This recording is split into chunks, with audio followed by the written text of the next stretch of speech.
Assalamualaikum warahmatullahi wabarakatuh. Perkenalkan, kami dari kelompok 8 ingin menjelaskan materi tentang geopolitics. Sebelumnya, mari saya perkenalkan anggota saya. Yang pertama, Kalista Ataya dengan NPM 2016071064. Yang kedua, Rizky Fadilah dengan NPM 2016071066. Yang ketiga, Rizky Mustikawati dengan NPM 2016071030. Yang keempat, Sophie Maulida Ridwan dengan NPM 2016071029. Tiffany Nadila Putri dengan NPM 2016071067.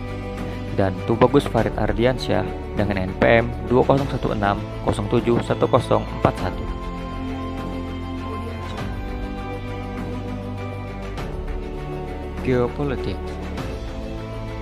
Dalam buku Bert Kapman, Geopolitics: A Guide to the Issues mendefinisikan sebagai gambaran suatu pengaturan geografis dan hubungannya dengan kekuatan politik, dan menetapkan kerangka spasial yang meliputi unit kekuatan politik seperti belahan bumi, lautan, batas darat dan laut, sumber daya alam, dan budaya.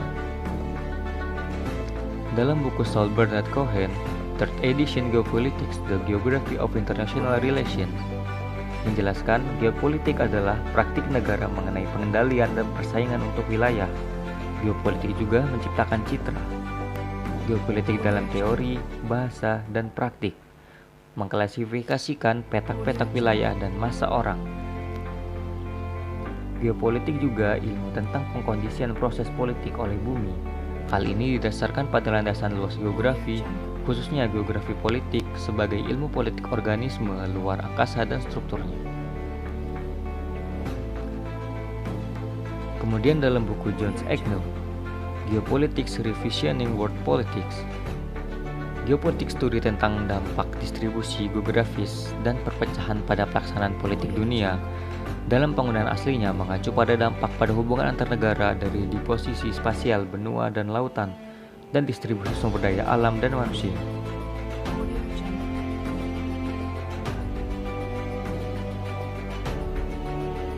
Aspek politik geografi seperti geopolitik yang dalam hal ini lebih menekankan pada hubungan ekonomi, lingkungan, diplomatik, dan keamanan internasional antar negara bangsa-bangsa, pemerintah internasional, dan organisasi non-pemerintah yang meliputi pertama, menentukan lokasi wilayah nasional atau multinasional. Yang kedua, menggambarkan semua aspek karakteristik fisik wilayah itu. Yang ketiga, membedakan wilayah nasional suatu negara dari wilayah negara lain. Yang keempat, mendefinisikan zona budaya atau peradaban suatu negara, misalnya Inggris, Prancis, Portugis, dan lain-lain. Yang kelima, mengkondisikan, membentuk, dan mempengaruhi perkembangan sejarah suatu pemerintah. Geopolitical Agents. Dalam buku Flynn Collins, Introduction to Geopolitics, menjelaskan agents atau agensi yang dimaksudkan secara sederhana berarti suatu usaha untuk mencapai tujuan tertentu. Sebagai contoh, seorang mahasiswa adalah agent. Agensi mereka adalah untuk menyelesaikan apa studi mereka. Sebuah negara adalah agent, dan salah satu agensi mereka adalah melalui negosiasi perdagangan. Geopolitik adalah studi yang menjelaskan dan memprediksi perilaku strategis negara. Negara merupakan agen eksklusif geopolitik. Namun, daftar agen geopolitik dapat mencakup individu, rumah tangga, kelompok protes, negara, perusahaan, partai politik, kelompok pemberontak, dan buruh terorganisir. Meskipun daftar ini jauh dari lengkap, mirip dengan diskusi kita tentang skala geografis, berikut ini bahwa agen-agen ini tidak terpisah tetapi terjalin.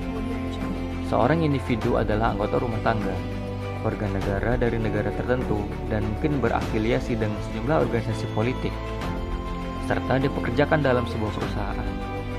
Dengan demikian, tidak hanya individu yang melakukan sejumlah geopolitik tersebut dapat bersaing. Agen geopolitik bekerja untuk mencapai tujuan mereka, Tetapi, peluang keberhasilan dan bentuk strategi mereka sebagian bergantung pada konteks mereka. Mereka tidak memiliki kebebasan memilih, tetapi mereka memiliki pilihan. Mereka juga tidak bertindak dalam ruang hampa geopolitik. Mereka membuat perhitungan berdasarkan agen lain. Geopolitical Structure.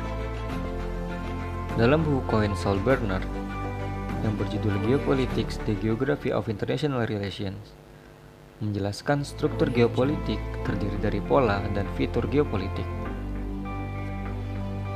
Pola mengacu pada bentuk, ukuran, dan karakteristik geografis fisik atau manusia dari unit geopolitik dan jaringan yang mengikatnya. Dan ini membedakan unit geopolitik dari unit lain. Fitur adalah simpul, wilayah, dan batas politik geografis yang berkontribusi pada keunikan unit dan memengaruhi kekompakannya dan ukuran lain dari efektivitas struktural. Untuk sebagian besar, struktur geopolitik diatur menurut hierarki berikut. Yang pertama, ranah geostrategis atau tingkat paling luas atau tingkat makro. Yang kedua, wilayah geopolitik atau subdivisi wilayah yang mewakili tingkat menengah atau tingkat meso. Yang ketiga, negara-negara nasional, daerah-daerah yang sangat otonom, negara-negara kuasi, dan pembagian wilayah di dalam dan lintas negara bagian pada tingkat terendah atau tingkat mikro. Geographical setting. Dua setting geografis fisik atau manusia utama bumi adalah maritim dan kontinental. Pengaturan ini menyediakan arena untuk pengembangan struktur geopolitik yang khas.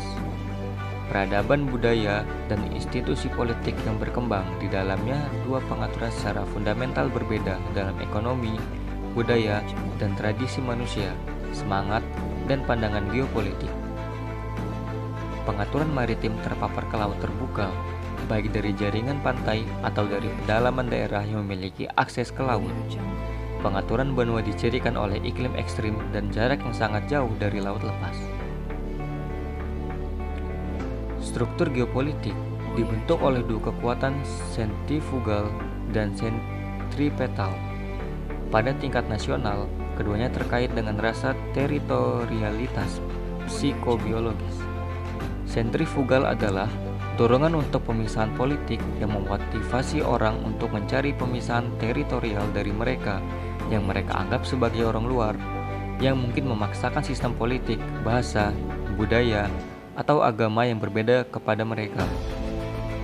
Dalam konteks ini, ruang dengan batas-batas yang jelas berfungsi sebagai mekanisme pendefinisian dan pertahanan.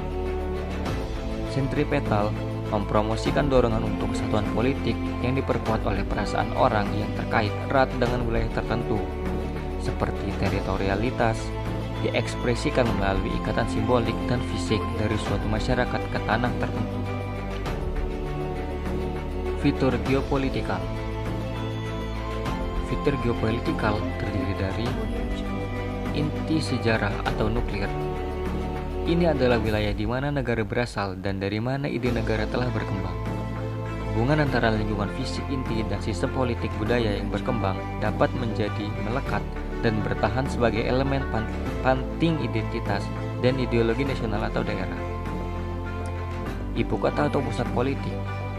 Ibu kota berfungsi sebagai fokus politik dan simbolis dari kegiatan yang mengatur perilaku orang-orang di wilayah yang ditentukan secara politik.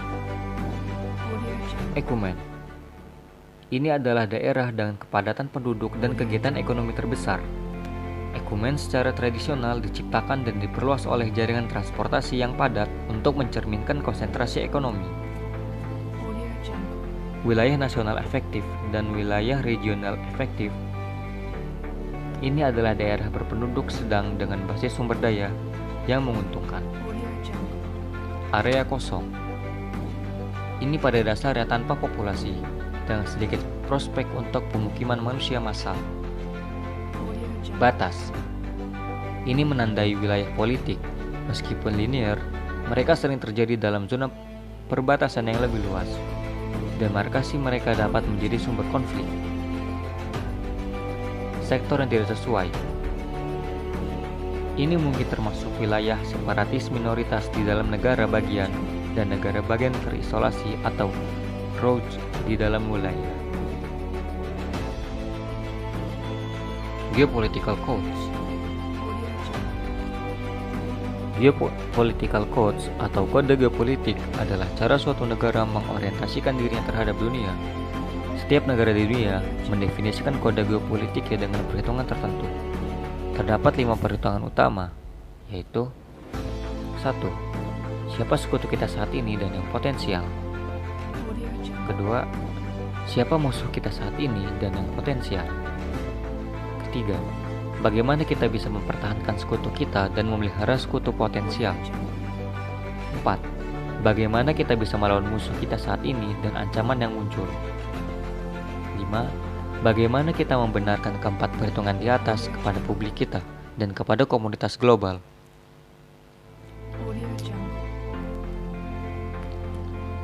Skala kode geopolitik.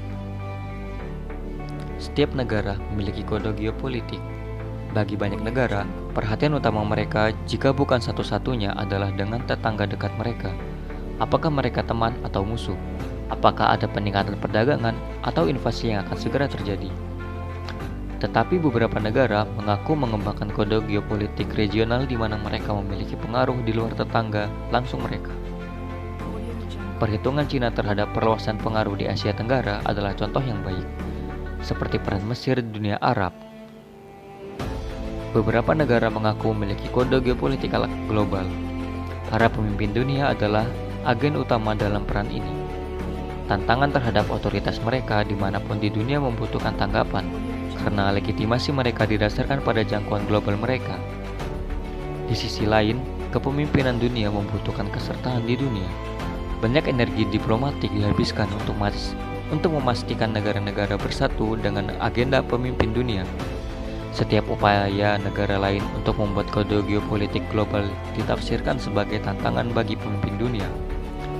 Pengaruh Uni Soviet di Afrika, Karibia, Timur Tengah, dan Asia selama Perang Dingin adalah contoh historis tentang bagaimana pertempuran menjadi bagian dari dua kode geopolitik global yang bersaing. Meskipun kita dapat membedakan kekuatan dan pengaruh suatu negara melalui penunjukan kode geopolitiknya sebagai lokal, regional, atau global, namun keliru apabila kita memisahkan kode geopolitik lokal dari konteks geopolitik global. Meskipun kisaran perhitungan geopolitik mungkin bersifat lokal, pengaruh konteks geopolitik global tetap ada. Kode geopolitik dan dinamika kepemimpinan dunia. Konteks geopolitik global adalah agregasi dari kode geopolitik semua negara. Beberapa kode geopolitik tentu lebih berpengaruh daripada yang lain. Periode perang global yang berakhir pada tahun 1945 terjadi antara pemimpin dunia yang menurun, Inggris Raya, dan penantang utamanya Jerman. Namun sekutu utama Inggris, Amerika Serikat, yang mengklaim jubah pemimpin dunia. Pada periode ini, kita dapat membedakan 3 kode geopolitik penting. Upaya Inggris untuk menahan penurunan, upaya Jerman untuk mengalahkan Inggris, dan realisasi kepemimpinan dunia oleh Amerika Serikat. Memahami konsep kode geopolitik memungkinkan analisis berbagai agenda yang dihadapi negara dan keragaman pilihan kebijakan yang tersedia untuk mengatasinya. Selain itu, kode geopolitik diperebutkan di dalam negara karena kepentingan politik yang berbeda di dalam suatu negara. Agen geopolitik tidak memiliki kebebasan penuh dalam mendefinisikan kode mereka. Konteks dari apa yang dilakukan negara lain mungkin lebih kuat atau harus diperhitungkan. Penting untuk ditekankan bahwa kita telah membahas representasi daripada fakta. Jika perhitungan untuk perang dapat ditelusuri ke kepentingan material, seperti akses ke minyak, pemerintah biasanya harus menekankan nilai-nilai atau ide-ide dalam membenarkan kebijakan luar negeri mereka, terutama ketika melibatkan invasi suatu negara daripada membela diri sendiri. Dua audiens penting harus ditujukan untuk membenarkan kode geopolitik suatu negara, audiens domestik dan internasional. Pemimpin dunia memiliki beban khusus ketika mewakili kode geopolitiknya. Ia harus meyakinkan seluruh dunia bahwa ia bertindak untuk kepentingan semua daripada untuk kepentingan dan keuntungannya sendiri. Pemahaman tentang kode geopolitik dan representasinya tidak perlu ditafsirkan dalam model kepemimpinan dunia Modelsky. Kode geopolitik mungkin hanya dilihat sebagai cara untuk memperjelas proses pengambilan keputusan yang harus dilakukan semua negara. Namun menempatkan konstruksi kode geopolitik dalam model Modelsky memungkinkan kita untuk merenungkan dua hal. Pertama, ada penjelasan struktural mengapa lembaga negara bervariasi dari waktu ke waktu. Dan karenanya mengapa kode dan cara mereka mewakili mereka akan berubah. Seiring dengan kemajuan suatu negara melalui fase-fase siklus kepemimpinan dunia, dari perang hingga dekonsentrasi, peluang dan kendala pada suatu negara akan berubah sedemikian rupa sehingga memerlukan kode geopolitik yang dinamis. Kedua, ketidaksertaan kekuasaan yang melekat dalam model Modelsky menunjukkan bahwa kendala dan peluang untuk mendefinisikan isi kode geopolitik akan bervariasi di seluruh hierarki kekuasaan. Pemimpin dunia memiliki alat dan kebutuhan khusus dalam mewakili misi globalnya. Kelompok negara lain seperti Nazi Jerman akan mendefinisikan kode geopolitik mereka sedemikian rupa untuk memberikan tantangan kepada pemimpin dunia yang ada, juga dalam kategori luas yang mencakup tanggapan yang bervariasi dan spesifik. Sebagian besar negara terlalu lemah untuk menantang atau bertindak sebagai pemimpin dunia. Kode mereka mencerminkan pilihan untuk mematuhi proyek pemimpin dunia atau menolaknya. Sejauh ini, kita telah membahas agensi negara-negara dalam struktur kepemimpinan dunia. Meski diakui keberadaan agen geopolitik lain, negara tetap menjadi agen dominan.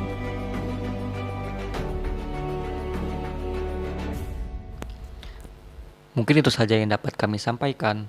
Kurang lebihnya kami mohon maaf. Wabillahi taufiq wal hidayah. Wassalamualaikum warahmatullahi wabarakatuh.